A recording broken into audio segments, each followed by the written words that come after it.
Hello and welcome to Insights in Action with Orange 142, where we interview agency leaders and business owners to uncover the journeys, the strategies, and insights that drive their success. At Orange 142, we're all about transforming brand stories into impactful digital experiences through innovative media and marketing solutions. And today I am joined by Bill Benz of Carnegie Agency. How's it going, Bill? Things are great today. Yeah, we're Awesome. having a lot of fun. Yeah, very cool.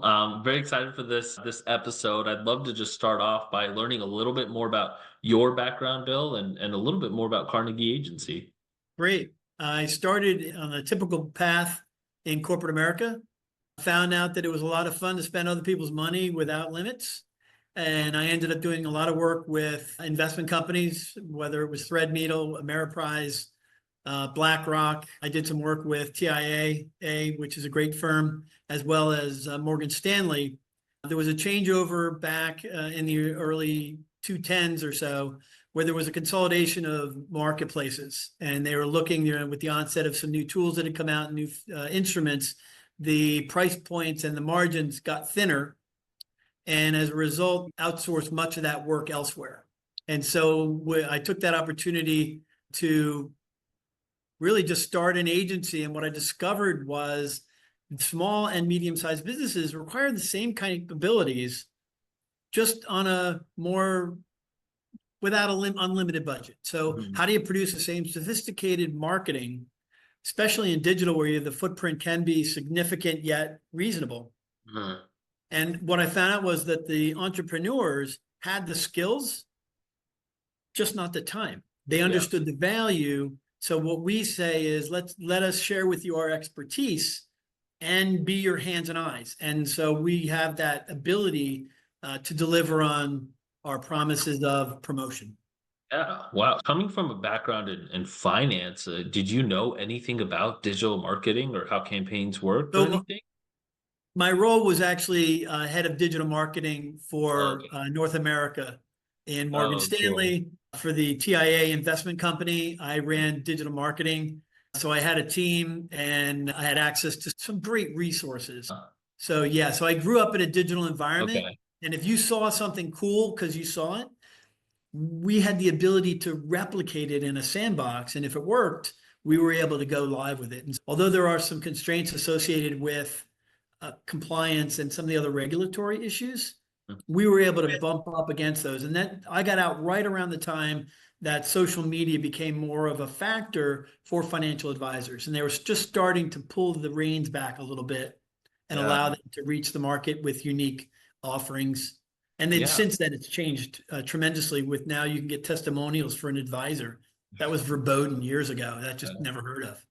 Well, it's so interesting because you, at one level, understand how digital marketing works pretty intimately, I'm guessing, but also on another level, having worked for a lot of finance companies, you also understand how money works, which is its own skill. And too many times I've seen when I've worked with digital marketing agencies, I've worked on the sales side. And lots of times, what happens, well, I don't want to say lots of times, but sometimes what happens is that agencies can, it's pretty rare for an agency to last 20, 30 years, a lot of times because they run themselves into the ground a little bit. And it's a lot of that money management and that type of stuff. And so do you think you bring a little bit of that unique, the finance aspect of it, having knowing that side of it into your digital marketing, or how does that work? So humorously, I do have a background in finance. Okay. Tragically, I had to learn as a business owner the pitfalls.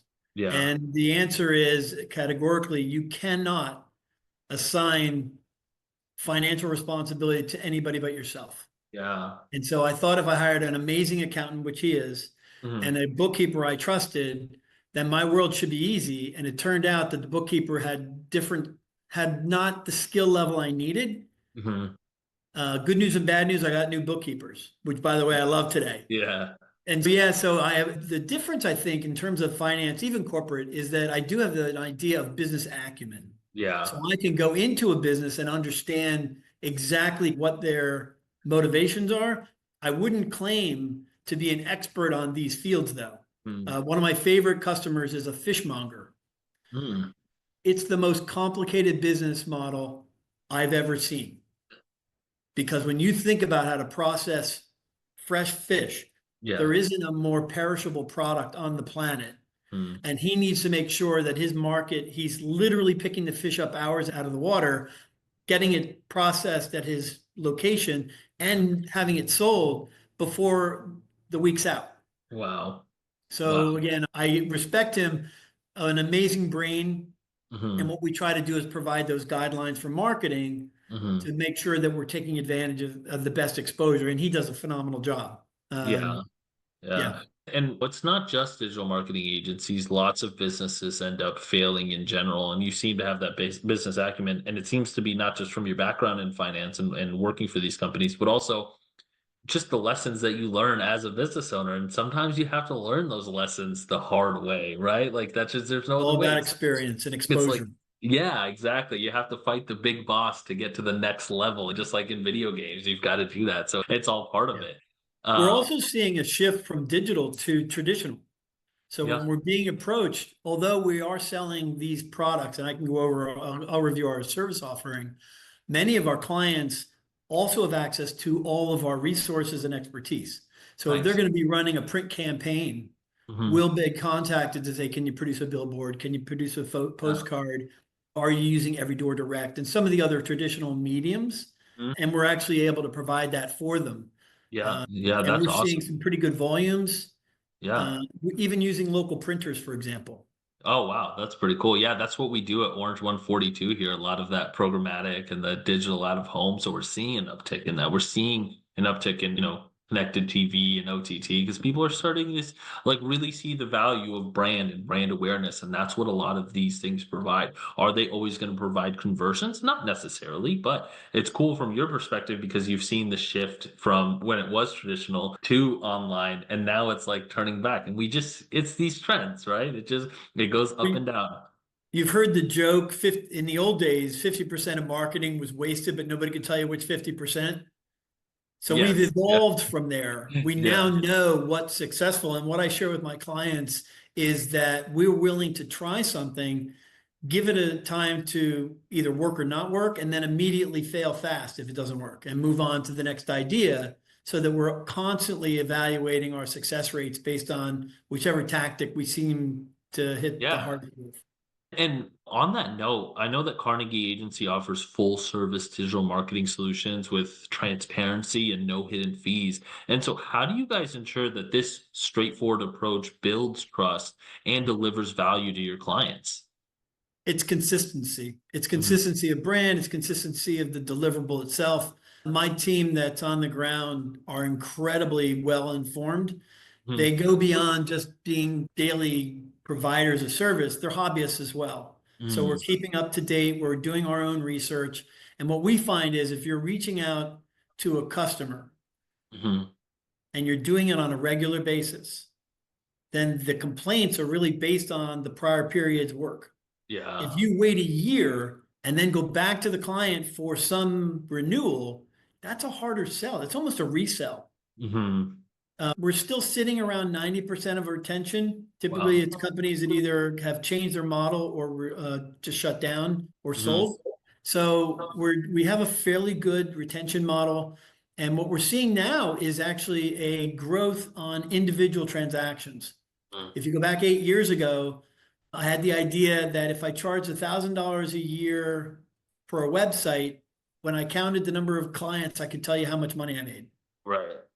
Unfortunately, it didn't cover costs. As Yeah. costs continued to rise, as labor continued to increase, this goes back prior to COVID. We're now seeing that although the deal size has increased dramatically, it is still priced based on a labor value versus a labor methodology instead of a value methodology. Hmm.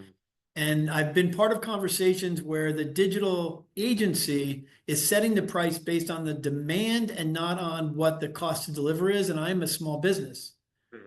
So I'm trying to convince other small businesses that our service levels will make their life easier. Hmm. I think you gain that kind of support and loyalty. We Hmm. were contacted by one of our customers in Bloomsburg, longtime customer. He's been with us 6 years. He was upgrading his booking model. And they Hmm. said, if you go with our new booking model, we're going to give you a brand new responsive website. And I had written the original website in classic Wix and said, okay. So he said he was ready to sign. He said, I just so like dealing with the folks over with Carnegie Agency. Bill, what can you do for me? Mm. I said, Dave, after 6 years, whatever, you want a new website? Wix Studio had just rolled out. It was like, you know what? It's yours. We'll come out, we'll meet with you. And it just to keep that customer happy, we were happy to invest the 30, 40 hours it took to convert the old site to a brand new responsive website. Wow. And I think I did upcharge them a little bit because our hosting fees increased Mm. moderately.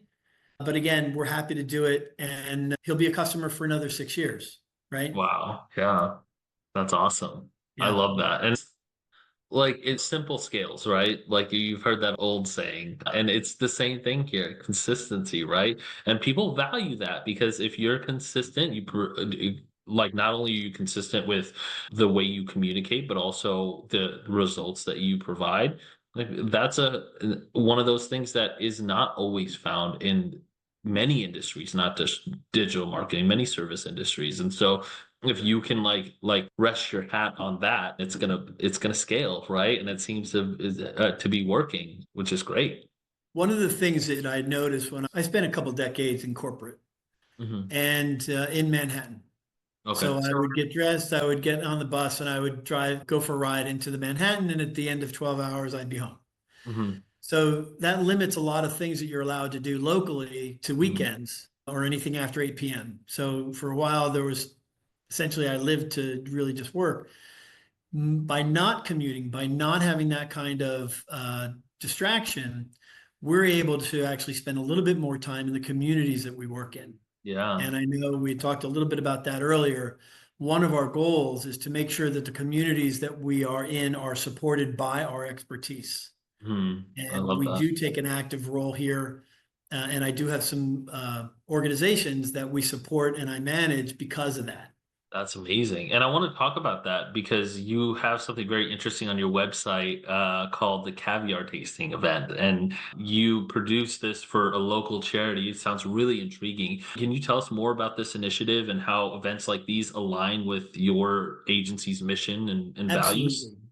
Absolutely. So I am president of our local merchant association, the Phillipsburg Downtown Association. I'm also the chair of the Small Business Council at the Lehigh Valley Chamber. Again, these are fairly significant groups that have some influence in the community. I'm also on a number of different committees as well, just to make sure that we can share things like visual arts. We can make sure that there's a level of compassion that we can make our whole communities just all ships rise in good weather. And so this particular activity, we were trying to think of an event that would appeal to one of my clients that was a little more upscale. And we made some of the initial inroads to planning. We picked a charity. The local Norwest Cap was the recipient of the charity. And then the group called. They said, you know what? It's too far away. We're going to beg out. But I had already done all the planning. Yeah. The question was, could I figure out how to fill a house? Right. And so opulent was the word for the day. Uh-huh. We picked a restaurant that it was a James Beard finalist. We picked caviar because it's caviar, which I also enjoy. Mhm. And we picked the local fishmonger as somebody who could MC it, who has a sense of humor that is incredible, beside how brilliant he is. And I joke before we meet, I take a shot of a Buterol for the asthma.